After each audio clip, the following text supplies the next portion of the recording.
Vous écoutez Nature Rebelle. Je m'appelle Héloïse et je suis ravie de vous accompagner dans ce podcast audacieux vers une santé naturelle et authentique. Ici, nous ne suivons pas le troupeau, nous le défions. Nous rejetons les normes préétablies et osons remettre en question les dogmes qui ont longtemps dicté notre compréhension de la santé. Nous découvrirons les travaux de certains experts, des praticiens et des rebelles de la santé qui n'ont pas peur de secouer les fondements établis. Ensemble, nous allons déconstruire les croyances obsolètes et explorer des alternatives audacieuses pour cultiver votre santé et votre bien-être. Rejoignez-nous dans cette aventure où on embrasse une approche radicalement différente de la santé. Bienvenue dans Nature Rebelle. Défiez les normes avec la santé naturelle. Bonjour à toi mon ami, bienvenue dans le 4e épisode du podcast Nature Rebelle. J'espère que tu vas bien, donc je m'appelle Héloïse Jean, je suis naturothérapeute et étudiante en naturopathie. Puis aujourd'hui on va parler du blé. Donc pour cet épisode-ci, je me suis basée entre autres sur le livre de Dr. William Davis, qui est cardiologue et qui s'intitule « Pourquoi le blé nuit à votre santé ».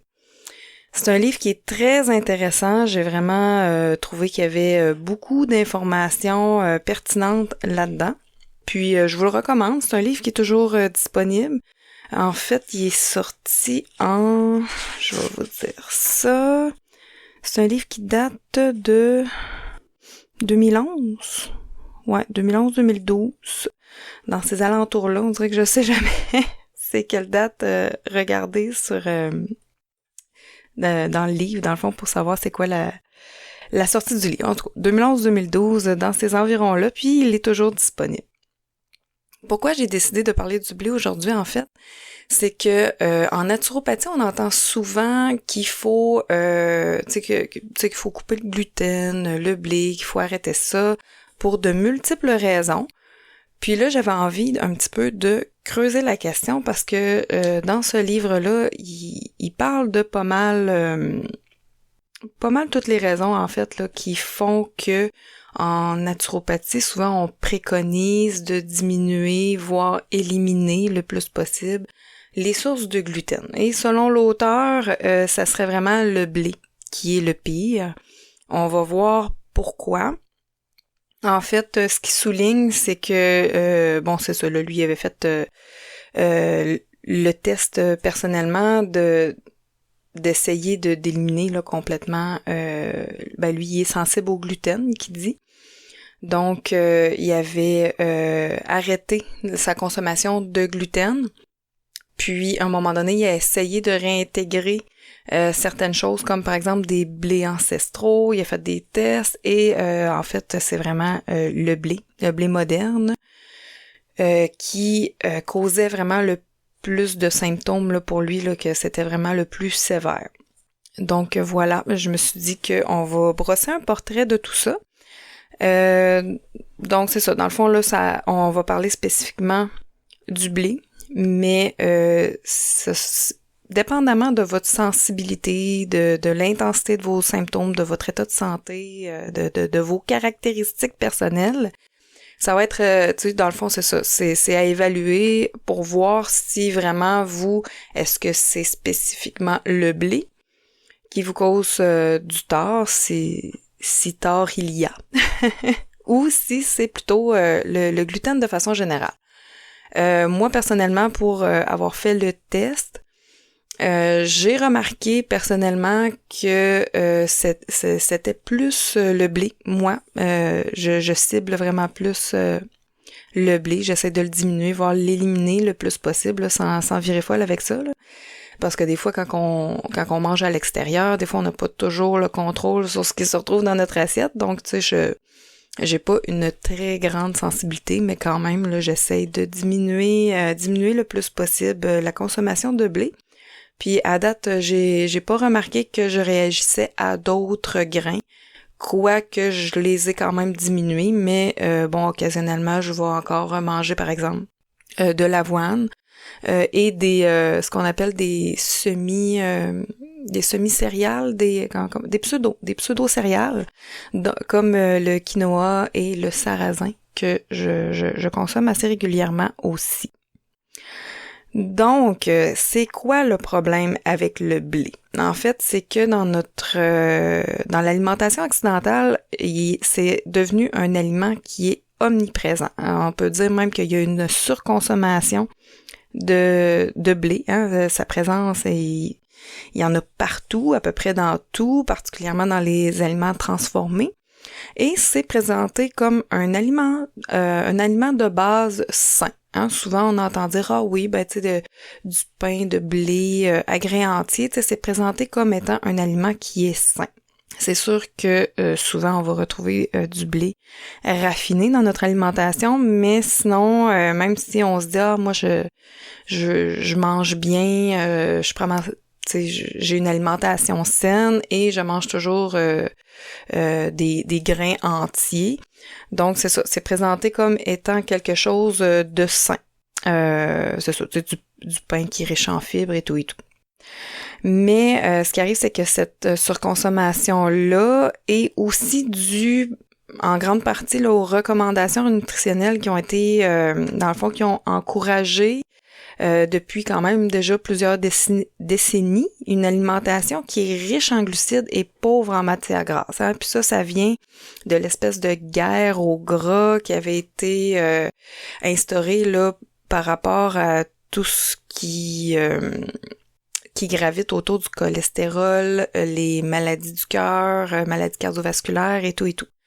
Éventuellement, je vais faire un sujet complet sur le cholestérol, donc je m'étendrai pas plus que ça là-dessus, mais en gros, on comprend qu'il y a vraiment eu une guerre aux matières grasses depuis plusieurs décennies. Là, ça commence, les matières grasses, les bons gras commencent à être de plus en plus réhabilités, mais toujours est-il que ça fait quand même plusieurs années qu'on se faisait dire qu'il fallait les éliminer.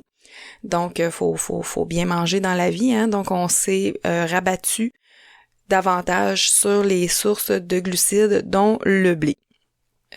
Puis, c'est ça aussi, on consommerait 100 fois plus de blé que tout autre grain. C'est ce que l'auteur souligne là, dans le livre Pourquoi le blé nuit à votre santé. Ensuite de ça, l'auteur parle aussi là, du lien entre le blé et la résistance à l'insuline. Donc, la consommation de blé, en particulier sous forme de produits raffinés, tels que le pain blanc, les pâtes, il y aurait une charge glycémique élevée. Puis ça signifie en fait que ça provoque une augmentation rapide de la glycémie et de l'insuline dans le sang. Ça, j'en parle un petit peu plus dans le dernier épisode qui parle du sucre. Non, c'est-tu le dernier ou l'avant-dernier, en tout cas, l'épisode qui parle du sucre. Un petit peu la cascade d'événements qui se produit là, quand on consomme du sucre, mais ça s'applique également aux glucides raffinés. Parce que l'insuline, c'est, comme je l'expliquais d'ailleurs, c'est une hormone qui aide les cellules à absorber le glucose du sang pour l'utiliser comme source d'énergie. Mais une exposition qui est répétée à des niveaux d'insuline élevés, ça va entraîner éventuellement une résistance à son action, à l'action de l'insuline. Donc, ça signifie que les cellules vont devenir de moins en moins sensibles à l'insuline. Puis que le glucose, éventuellement, peut finir par rester élevé dans le sang. Là, puis là, ça commence à être pas mal diabète ou prédiabète. La résistance à l'insuline, c'est aussi un facteur de risque majeur, comme je viens de le dire, du diabète de type 2, des maladies cardiovasculaires et plein d'autres problèmes de santé métabolique. Un autre, c'est ça, comme je le disais en début d'épisode, un autre des problèmes par rapport au blé, c'est que c'est la principale source de gluten dans l'alimentation. Puis pour certaines personnes, la consommation de gluten peut entraîner des problèmes digestifs, des réactions auto-immunes comme par exemple la maladie cœliaque et des troubles inflammatoires. Puis là, ça, les maladies, par rapport aux maladies auto-immunes, je vais en reparler un petit peu plus tard. Puis, autre chose aussi par rapport au blé spécifiquement, ça a été la transformation du grain de blé. Donc, les variétés de blé modernes ont été considérablement modifiées par rapport aux variétés ancestrales. Puis ça les rend encore plus riches en gluten et en glucides. Puis c'est ça, ces transformations-là, en gros, ça a été effectué par hybridation, par croisement. Puis ça, c'est des choses qui sont, comment je dirais bien, ça se fait depuis longtemps, là. Il y a rien d'épouvantable là-dedans, mais c'est que le blé en a subi vraiment beaucoup. Ensuite de ça, le grain de blé a subi aussi ce qu'on appelle une introgression pour augmenter la résistance à la sécheresse et aux maladies, puis augmenter aussi le rendement à l'hectare. Ça, dans le fond, je pense que je vais vous lire un petit extrait, puis ça, je vous le dis, j'ai quand même plusieurs extraits à vous lire aujourd'hui parce qu'il y a énormément d'informations intéressantes là, dans ce livre-là. En tout cas, je vous le recommande parce que je l'ai vraiment trouvé enrichissant, puis pas juste par rapport au sujet, parce que là, peut-être que vous vous dites, hey, un livre au complet sur le blé, ça me tente-tu vraiment de me taper ça?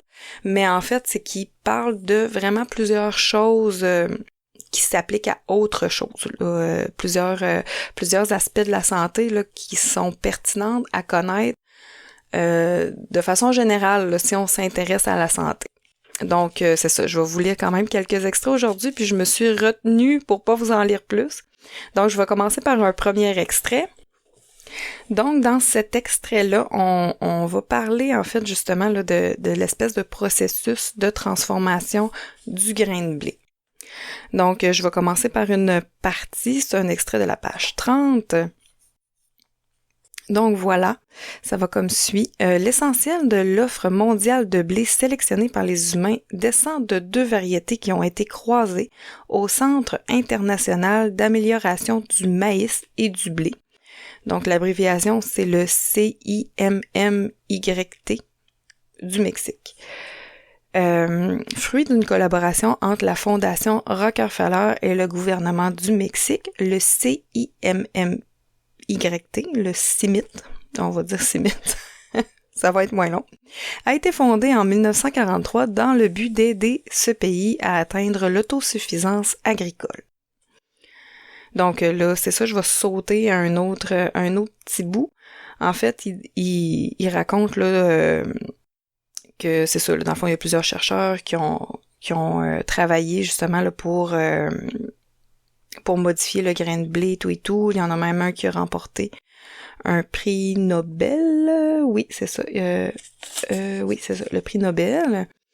Puis, c'est ça. Dans le fond, ce paragraphe-là se conclut en disant, en fait, cette page-là se conclut en disant, aujourd'hui, le blé nain, qui a émergé là, de cette recherche-là, a remplacé la plupart des autres variétés. Ensuite, je saute à l'autre paragraphe qui se nomme « Des pratiques discutables ». Donc, durant la vague de travaux de croisement tels que ceux qu'on a menés au CIMIT, on a omis de soumettre les nouvelles variétés à des essais d'innocuité sur les animaux ou les humains. Et ce, en dépit des changements spectaculaires apportés à la constitution génétique du blé et des autres plantes cultivées. La recherche d'un rendement accru, la certitude que l'hybridation ne pouvait pas donner naissance à des aliments nuisibles à la santé et la pression de la famine mondiale était telle qu'on n'a pas hésité à relâcher les produits de la recherche agricole dans la chaîne alimentaire sans se préoccuper de leurs risques potentiels. Les plantes issues de travaux d'hybridation étant encore essentiellement du blé, on supposait que les nouvelles variétés seraient bien tolérées par les consommateurs. D'ailleurs, les agronomes se moquent de l'idée que ces hybrides puissent présenter un risque quelconque. Après tout, n'a-t-on pas recours depuis des siècles à des techniques semblables, quoique plus primitives, pour la reproduction des plantes, des animaux, voire des humains? Croisez 2 variétés de tomates et vous obtiendrez toujours des tomates, n'est-ce pas? Le problème, c'est qu'on ne soulève jamais la question de l'innocuité alimentaire pour les animaux d'élevage et les humains.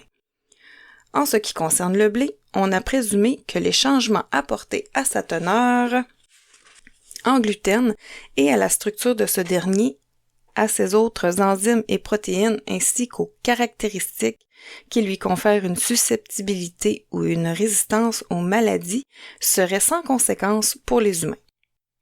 À n'en juger par les découvertes des généticiens, cette hypothèse pourrait être infondée et erronée. on a en effet démontré que si 95% des protéines exprimées dans une variété hybride correspondaient à celles de ses parents, 5% lui étaient uniques.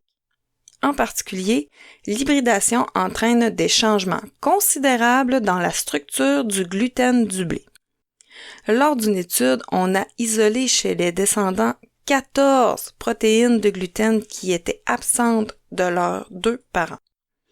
De plus, comparativement aux anciens blés, les nouvelles variétés de T. estivum, excusez pour mon accent latin qui est pas à point, expriment une plus grande quantité de gènes de protéines de gluten qui sont associés à la maladie de cœliaque. Donc, voilà pour ce qui est de la transformation du blé. Et c'est pour ça, d'ailleurs, c'est une des raisons pour laquelle ça serait un des grains qui serait le plus qui aurait le plus d'impact négatif sur notre santé. Donc, il y a plusieurs pathologies là, qui peuvent être associées ou reliées. Tu sais, quand que je dis ça, je dis pas que c'est le blé qui cause ces maladies-là, mais qui pourraient être reliées pour avoir une relation. Dans certains cas, le blé va exacerber, va augmenter certains symptômes, et dans d'autres cas, va vraiment les créer au complet. Là. Tu sais, si on regarde par exemple la maladie de cœliaque, ça c'est le gluten, c'est tous les grains, pas juste le blé, mais tous les grains qui contiennent du gluten, mais c'est vraiment la consommation de ces grains-là qui vont causer ces symptômes-là. Donc, au niveau des pathologies qui peuvent être reliées à la consommation de blé, il y a plusieurs maladies. En fait, avant d'aller vers les maladies auto-immunes, en fait, ça a un petit peu rapport quand même parce qu'on va parler du diabète, dont le diabète de type 1. J'avais envie de vous lire un petit extrait là, parce que comme on l'a vu tantôt, je parlais de résistance à l'insuline, avec le lien avec la consommation de blé et tout ça, qui peut mener éventuellement au diabète de type 2 et autres maladies métaboliques. Mais il y avait un encadré dans le livre que je trouvais quand même assez intéressant et qui traite du diabète de type 1. Puis c'est ça, j'avais envie de vous le lire parce que j'ai trouvé ça quand même assez étonnant. Donc, je vous lis ça, puis en tout cas, ouvrez bien vos oreilles. Là. Moi, ça m'a... c'est une hypothèse, en fait, qui lance l'auteur, mais j'ai trouvé quand même... j'ai trouvé son point de vue quand même assez intéressant. Donc, c'est à la page 104, puis c'est ça, il parle du diabète de type 1. Je vous lirai pas l'extrait à partir du début, parce que sinon, ça va être un petit peu long. Mais en gros, ce qu'il explique, c'est que...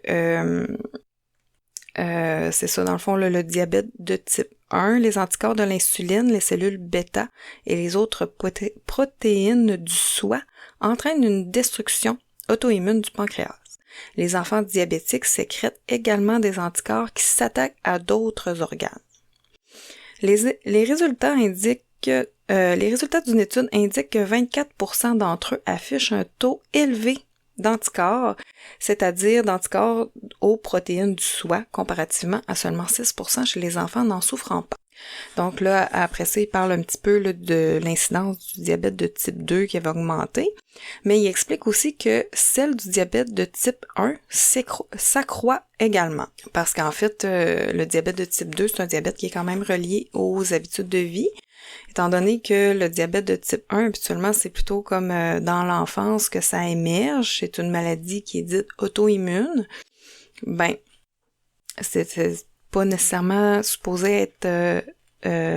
en tout cas, c'était pas établi comme étant relié aux habitudes de vie, mais ce petit paragraphe-là peut poser quand même des questions.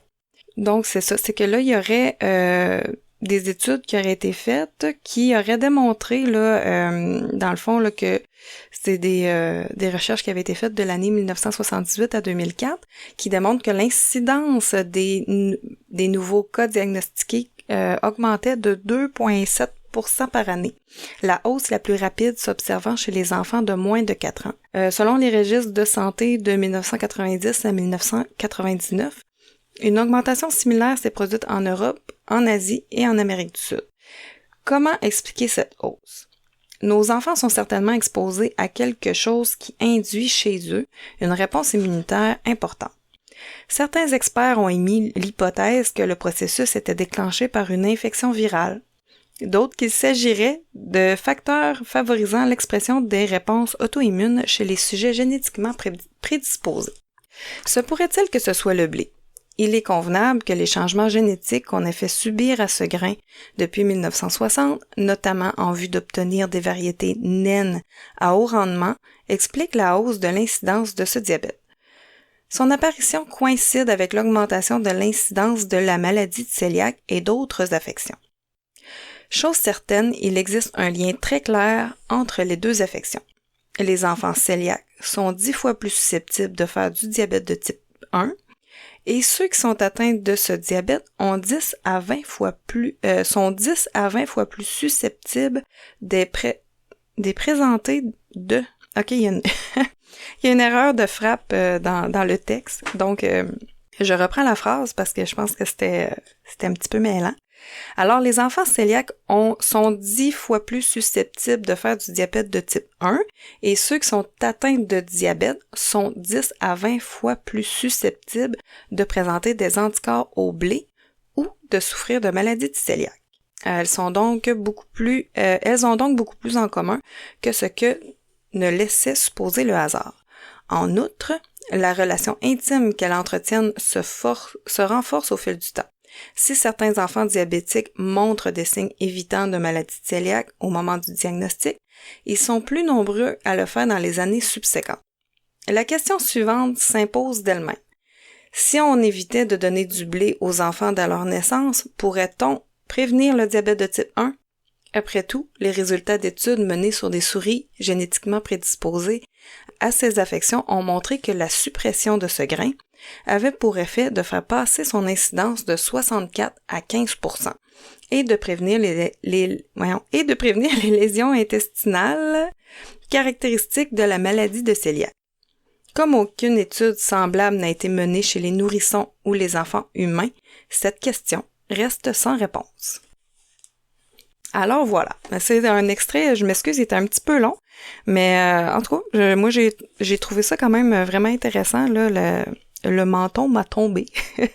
Quand j'ai lu ça, tu sais, j'ai trouvé ça quand même questionnant, disons-le comme ça.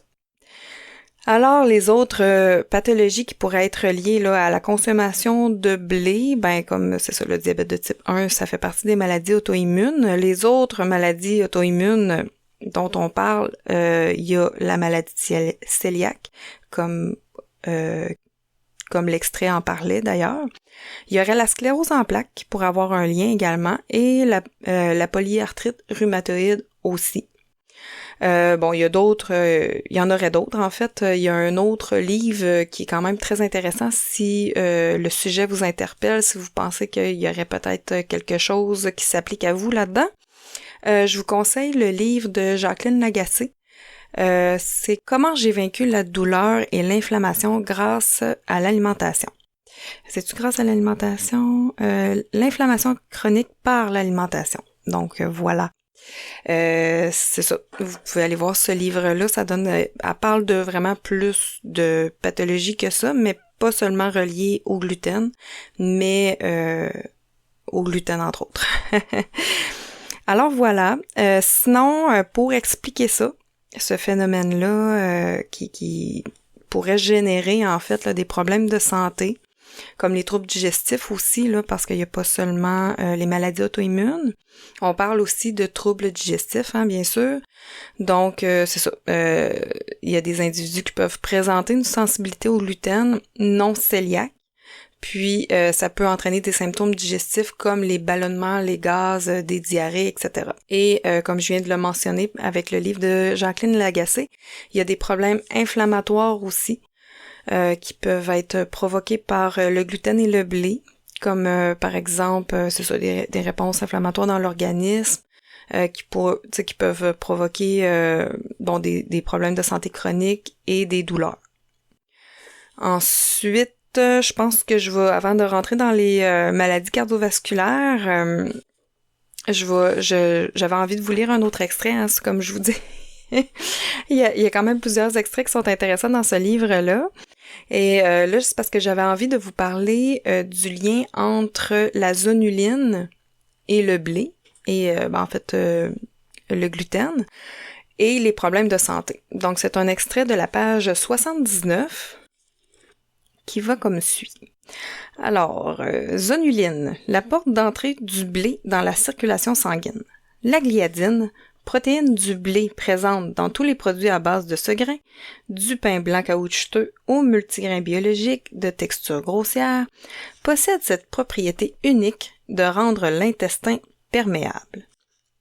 Hôte d'une multitude d'occupants étranges, cet organe n'était pas conçu pour être complètement perméable. L'extraordinaire transformation d'un sandwich au jambon ou d'une pizza au pepperoni en composant de l'organisme, à l'exclusion des déchets éliminés, a véritablement de quoi fasciner. Cependant, ce processus exige qu'une régulation stricte, de sorte que seuls certains éléments des boissons et aliments ingérés soient autorisés à passer dans le sang. Quand des composés indésirables arrivent à se frayer un passage, il en résulte forcément des conséquences. Parmi celles-ci, l'auto-immunité, c'est-à-dire une réponse immunitaire aberrante qui pousse l'organisme à s'en prendre à ses propres organes, par exemple à la glande thyroïde ou au tissu articulaire. Des affections auto-immunes telles que le goitre lymphomateux de Hashimoto et la polyarthrite rhumatoïde peuvent en résulter. Il est donc essentiel de réguler la perméabilité intestinale, ce dont se chargent les cellules qui tapissent la fragile paroi des intestins. Les résultats d'études récentes indiquent que la gliadine du blé déclenche la libération dans l'intestin de zonuline, protéine qui assure normalement cette fonction de régulation. La zonuline a ceci de particulier qu'elle relâche les jonctions serrées qui jouent un rôle de barrière entre les cellules intestinales. Quand son taux est trop élevé, les jonctions sont perturbées et les protéines indésirables telles que la gliadine et d'autres fractions de la protéine du blé passent dans le milieu sanguin. Les lymphocytes immunitaires, notamment les cellules T, déclenchent alors un processus inflammatoire contre diverses protéines du foie, entraînant ainsi l'apparition d'infections induites par le gluten et la gliadine, dont la maladie cœliaque, la thyroïdite, les affections articulaires et l'asthme. La gliadine est donc en quelque sorte un instrument capable de crocheter la serrure de toutes les portes, livrant ainsi passage aux intrus. En dehors de la gliadine, peu de composés possèdent ce triste talent d'ouvrir toutes les portes et de perturber les intestins.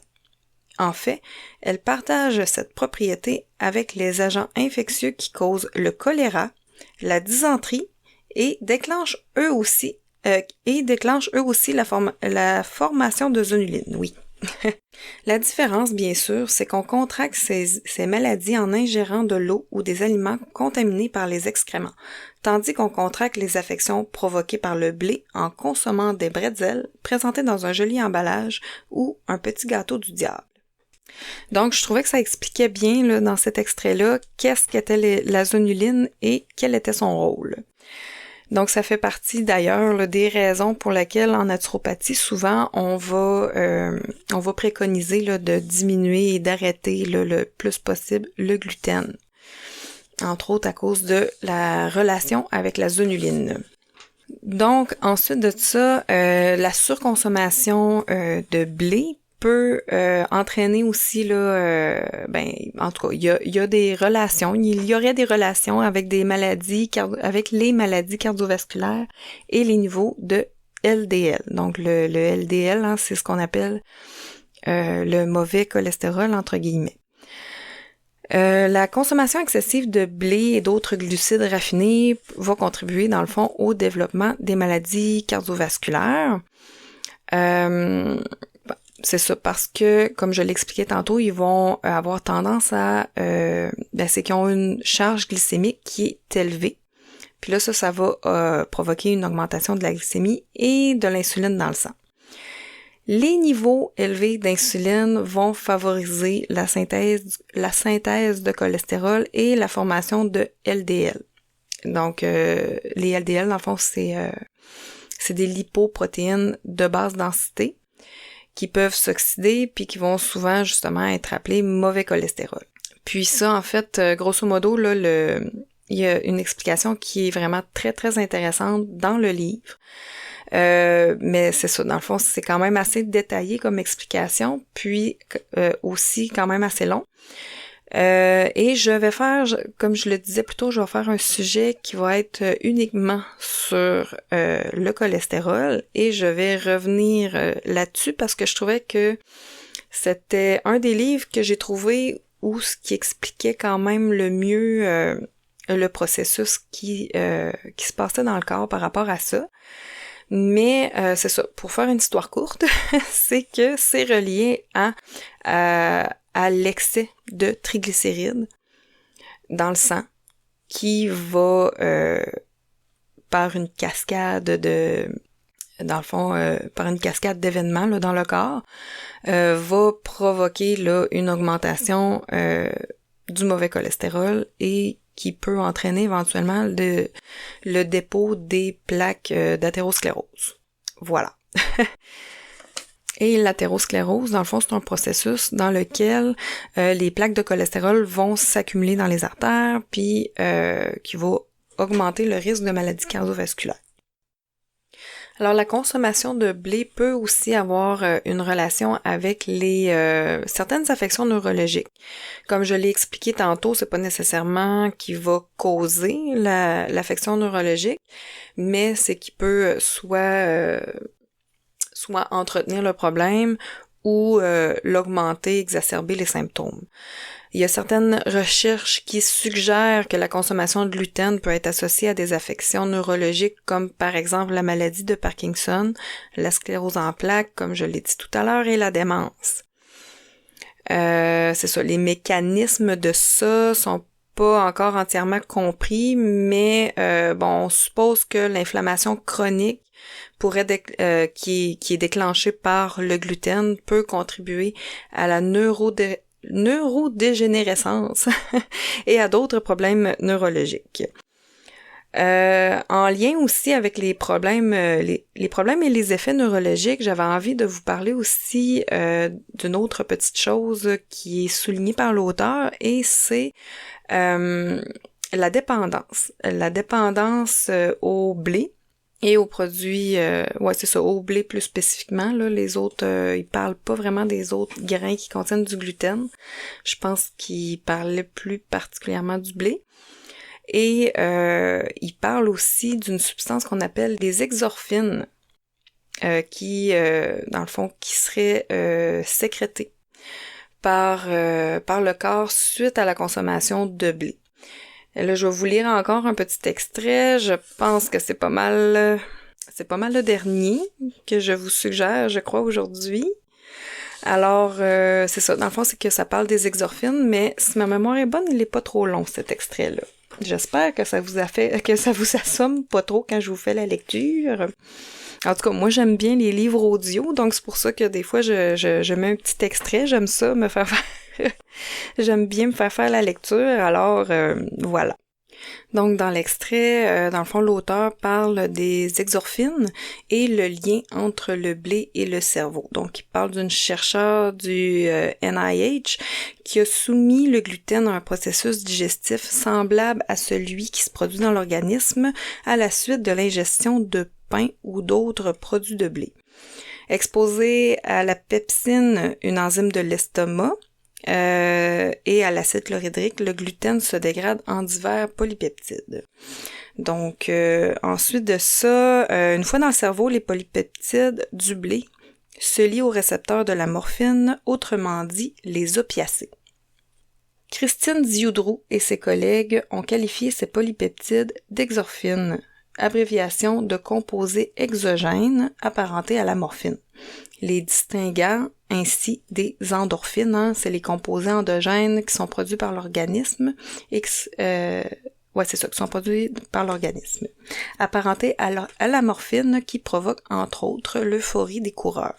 Quand on dit quand on fait de l'exercice, ça produit des endorphines, c'est ça, c'est que c'est une substance qui se lie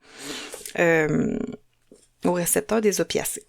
Ils ont donné au principal polypeptide le nom de glutéomorphine, ou composé apparenté à la morphine dérivé du gluten. Leur hypothèse, c'est que les exorphines pourraient être à l'origine de l'aggravation des symptômes schizophréniques qu'on a observés à l'hôpital de Philadelphie et ailleurs. Et là, l'auteur explique que lorsqu'on administre un médicament qu'on appelle le naxolone, c'est l'antidote en fait là, à la morphine, à l'héroïne et à toutes les gammes d'opiacés qui sont des dérivés de la morphine. Ainsi, le médicament qui bloque les effets de l'héroïne chez un toxicomane s'oppose aussi à ceux des exorphines du blé. Lors d'une étude menée par l'Organisation mondiale de la santé auprès de 32 schizophrènes, on a démontré que la naloxone atténuait leurs hallucinations auditives. Malheureusement, l'étape logique suivante, qui serait l'étude comparative des effets de la naloxone chez les schizophrènes consommant du blé et chez d'autres s'en abstenant, n'a jamais eu lieu. On ne conduit généralement pas les études cliniques dont les conclusions pourraient ne pas être favorables aux médicaments étudiés. Dans le cas présent, si la naloxone s'était avérée inutile aux schizophrènes, consommateurs de blé, l'inévitable conclusion aurait été de bannir le blé et non de prescrire le médicament. Donc, je trouvais que cet extrait-là était aussi très parlant sur les diverses industries qui financent les études scientifiques. Hein? Donc, quand ils pensent que ça serait pas favorable, là, j'imagine que cette étude-là devait être peut-être financée par les fabricants de l'anoxone, de naloxone, c'est ça. Donc, c'est le Narcan. Donc, ça devait être financé par, je sais pas, là, je suppose que. Mais voilà, ça... C'est un extrait qui est quand même aussi là, qui en dit long sur sur la science et son financement, disons-le comme ça. Alors voilà, ça faisait pas mal le tour avec ça pour ce qui est des effets sur la santé. C'est sûr que là c'était très abrégé hein, parce que je peux pas vous lire le livre au complet, mais je vous le suggère fortement si ça a piqué votre curiosité, là, mon petit podcast. Là, je suis pas commanditée par cet auteur, mais en fait, en tout cas, j'ai quand même apprécié là, cette lecture-là, puis c'est drôle parce que c'est un livre que j'ai trouvé dans une friperie. Donc je pense que je l'ai payé là, 1 ou 2 $, puis finalement, c'est vraiment un livre que j'ai beaucoup apprécié. Donc, des petits conseils pour vous aider à diminuer la consommation de blé. Donc, vous pouvez peut-être essayer en premier lieu de couper le gluten peut-être au complet pendant un certain temps, voir si vous avez si vous ressentez des changements. Moi, je vous suggère peut-être un mois, au moins 2 semaines. Mais idéalement 1 mois, 4 semaines, vous allez voir si, par exemple, vous aviez des problèmes de santé, si ça vous a aidé, si ça a fait diminuer vos douleurs, par exemple, ou si vos symptômes ont diminué. Puis, avant peut-être de faire ça, notez les symptômes, là, tu sais, tous les petits problèmes de santé, les petites choses qui vous agacent, vos petites douleurs, vos inconforts, des fois ça peut être même là, si vous trouvez que vous avez des problèmes de concentration depuis un certain bout de temps, notez tout ça parce que des fois quand que ça va mieux, on dirait qu'on a de la misère à se souvenir des problèmes qu'on avait. J'imagine que le cerveau doit être fait comme ça parce que je me suis un petit peu rendu compte de ça cette semaine. J'ai été chez le chiro, puis là, lui, il me posait des questions. Ah, t'as-tu encore tel symptôme? T'as-tu encore mal à tel endroit? Puis ça faisait pas longtemps que j'avais été, là, ça faisait juste 2 ou 3 semaines. Puis je me souvenais déjà plus que j'avais mal à l'aine quand j'avais été la première fois. Puis quand il m'a demandé t'as-tu encore mal là, j'étais comme ah, ben non, tu sais, je m'en souvenais plus. Puis tu sais j'ai fini par m'en souvenir puis que c'était quand même une douleur qui était très présente là avant que j'y aille la première fois. Puis j'avais eu le temps d'oublier là quand je suis retournée la deuxième fois. Donc c'est ça, c'est juste pour vous dire un petit exemple pour vous dire de peut-être noter vos symptômes avant de faire quelque chose comme ça.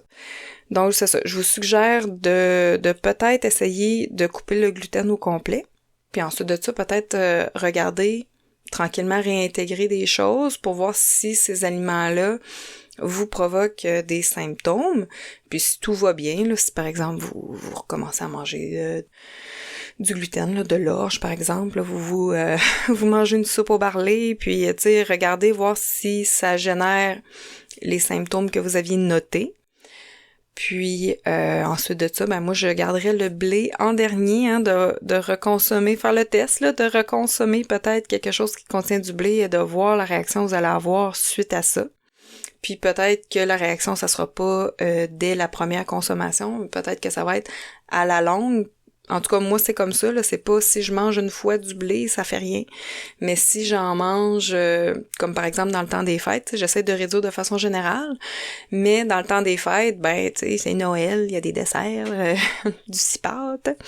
Donc, tu sais, j'ai mangé comme plus normalement, si je peux dire. Puis, sur le coup, j'ai pas vraiment vu de différence, là, mais ça a été au fil des jours que, après le temps des fêtes, j'ai fait ouf! Il me semble que c'est ça. Là, j'ai constaté que mes petites raideurs puis mes petits symptômes que j'avais et qui étaient, qui sont beaucoup considérablement diminués quand j'arrête le blé, ben c'était revenu. Donc voilà, faites le test et prenez des notes, ça va vous donner quand même des bonnes indications. Ensuite de ça, vous pouvez remplacer le blé aussi là, par des alternatives, hein, les produits qui sont sans gluten. Essayez par contre là, de vraiment éviter les produits qui sont transformés. Quand je parle de produits sans gluten, ben moi par exemple, j'aime bien le sarrasin. Tu sais, je vais me faire comme des petites crêpes de sarrasin. Il y a même un beau petit pain fermenté là que je me fais avec des grains de sarrasin complets. Tu sais, il y a des petites choses comme ça avec lesquelles je remplace le blé. Tu sais, je peux me faire aussi là, des craquelins dans le déshydrateur. Tu sais, il y a quand même plusieurs solutions maintenant. Essayez de les faire peut-être vous-même le plus possible, puis évitez là, les aliments commerciaux. Gardez-les vraiment là, de façon occasionnelle, comme comme une petite gâterie, là, mais consommez pas ces aliments-là de façon régulière parce que au final, c'est vraiment pas mieux. Là. Si on parle de charge glycémique et tout, si vous ne faites que remplacer le blé par d'autres aliments comme ça, là, faits avec d'autres farines, des amidons, des choses comme ça, à charge glycémique élevée, elles aussi, ben ça va peut-être quand même diminuer un peu l'inflammation puis certains problèmes, mais bon, c'est pas vraiment mieux sur d'autres aspects. Puis, bon, c'est ça, une des recommandations que je pense, que je fais, à peu près à toutes les podcasts, ben, essayez de cuisiner maison, avec des ingrédients frais, naturels et non transformés, là, je pense que c'est vraiment le secret du succès. S'il y a deux ou trois choses que vous pouvez mettre en place, des indications relativement simples et que vous vous focussez là-dessus, ben ces deux, trois choses-là vont vraiment contribuer à vous aider à être en meilleure santé. Donc, réduire considérablement le sucre, réduire considérablement, voire éliminer le blé, et manger le moins transformé possible, tout simplement. Ensuite de ça, l'auteur suggère lui-même là, des aliments, hein, suggère ben en fait, dans le livre, il y a des recettes et tout, là, il y a comme vraiment un plan alimentaire, mais grosso modo, ce que lui suggère au niveau de l'alimentation, il y a des aliments qui suggèrent de consommer en quantité illimitée, d'autres en quantité un petit peu plus limitée, puis d'autres là consommer rarement ou jamais. Donc, au niveau des aliments à consommer en quantité illimitée, on retrouve les légumes. Il dit à l'exception de la pomme de terre et du maïs. Probablement que c'est à cause de leur charge glycémique. Ensuite de ça, les fruits à coque et graines crues. Donc, on retrouve les noix, les amandes, pistaches, noix de macadam, graines de citrouille, graines de tournesol, graines de sésame, etc., etc. Ensuite, les huiles. Donc, huile d'olive extra vierge, l'huile d'avocat, l'huile de coco. Puis moi j'ajouterais le beurre, hein, qui a été récemment réhabilité comme un bon gras.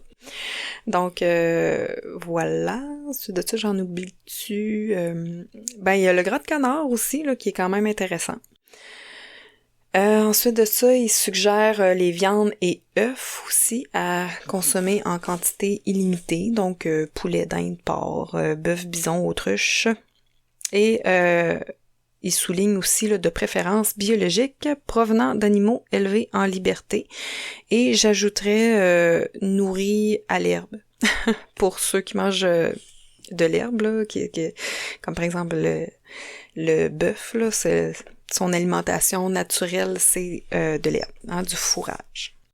Ensuite de ça, il suggère le fromage, les condiments non sucrés, comme par exemple moutarde, réfort, de la salsa, la mayonnaise, du vinaigre. Ensuite, il suggère, dans le fond, dans autres, là, on retrouve les graines de lin, avocat, olive, noix de coco, épices, cacao. Ensuite, consommer en quantité limitée. Là-dedans, on retrouve les produits laitiers autres que le fromage. C'est ça, le beurre et le Mila, dans quantité limitée plutôt. Ensuite, les fruits. Et il souligne que les baies sont les meilleurs, comme par exemple bleuets, framboises, fraises, mûres, canneberge et cerises. Le maïs entier, à ne pas confondre avec la fécule de maïs qu'il faut éviter. Ensuite, en quantité limitée, il a mis jus de fruits. Mais moi, je mettrais un bémol. Un bémol là-dessus. Allez voir mon épisode de podcast sur le sucre. Ensuite, grains sans gluten, comme le quinoa, le millet, le sorgho, l'amarante, le sarrasin, le riz. L'avoine. L'avoine... c'est ça, l'avoine, hein, j'ai dit que ça contenait du gluten, mais en fait, ça contient la protéine de gluten dans le blé, par exemple, va contenir ce qu'on appelle de la gliadine. Je pense que j'en ai parlé en parlant de la zonuline. Dans l'avoine, il y a une protéine qui est similaire et qui s'appelle l'avénine. Il y a certaines personnes qui sont cœliaques ou intolérants au gluten qui sont sensibles, je crois. Si je suis pas dans le champ. Mais c'est ça. L'avoine, allez-y comme vous le sentez, là, dans le sens vous allez voir, là, en mangeant, si vous l'éliminez complètement, puis que là, vous le réintégrez, vous allez voir comment vous réagissez. Moi, personnellement, l'avoine, ça va bien. Ensuite de ça, les légumineuses et les féculents. Donc, on retrouve les haricots noirs, les haricots rouges, les lentilles, les pois chiches. Puis c'est ça, légumineuses et féculents. Donc, on retrouve la pomme de terre à cet endroit-là. Et il classe aussi les produits à base de tofu, à base de soya plutôt, à consommer en quantité limitée. Donc, on retrouve le tofu, le tempeh, le miso, l'edamame, grains de soya entiers, etc., etc. Donc, pour ce qui est du soya, c'est ça, c'est toujours bien de privilégier les formes qui sont fermentées. À consommer rarement ou jamais, bien sûr, hein, les produits à base de blé, les mauvaises huiles, donc tout ce qui est hydrogéné, huile de pépins de raisin, là, ces affaires-là, là, tout ce qui est pas bon. Puis moi, je mettrais là-dedans là, les mauvaises huiles. Lui, il met particulièrement de maïs.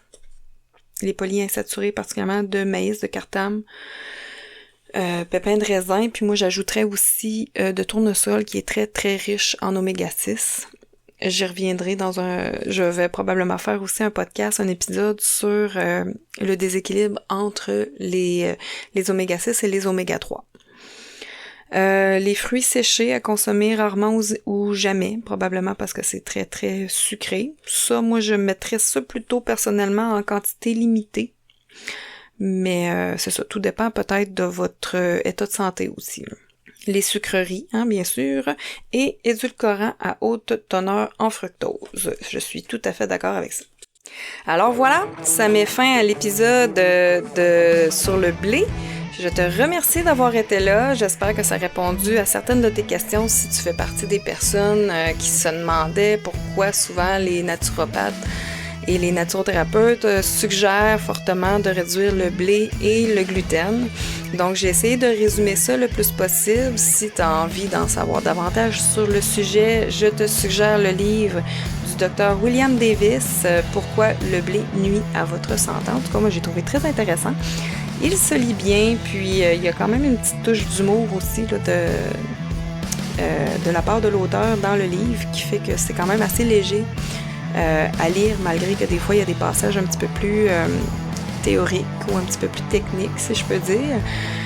Donc, je te remercie de ta présence, je te remercie d'avoir été là. On se rejoint dans un prochain podcast. D'ici là, je te souhaite une belle semaine. Merci, bye bye!